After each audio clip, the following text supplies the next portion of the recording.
এক ব্যক্তি এত পাপ করেছে যে শেষে মৃত্যুর সময় সে সন্তানদেরকে ডাকছে, ডেকে বলছে যে আমি যখন মারা যাব আমার লাশটাকে তোমরা কবর দিও না, যদি আল্লাহ পাক আমাকে ধরতে পারেন তাহলে খবর আছে আমার। কি করতে হবে?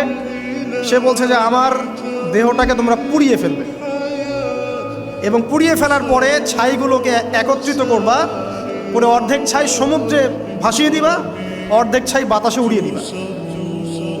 সন্তানরা তাই করলো। মৃত্যুর পর আল্লাহ পাক এই সমুদ্র এবং জমিনকে বাতাসকে আদেশ করলেন যে তোমরা ছাই জড়ো করে দাও। আর মানুষ আর জিন আল্লাহর কথা না শুনলেও এই প্রকৃতি আল্লাহ পাকের কথা শোনে। তো প্রকৃতিকে আল্লাহ পাক আদেশ করলেন এই সমুদ্র ছাই জড়ো করো, এই বাতাস ছাই জড়ো করো। তারা ছাই জড়ো করে দিল। এই ব্যক্তিকে বলা হচ্ছে তুমি জীবিত করে আল্লাহ পাক বলছেন তুমি যে এই কাজটা করেছিলে, লিমা ফাআলতা হাদা, তুমি এই কাজটা কেন করেছো?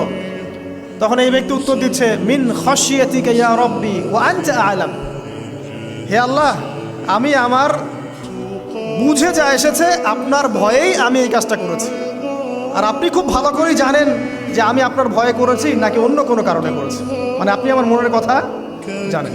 আল্লাহ পাক তাকে মাফ করে দেবেন।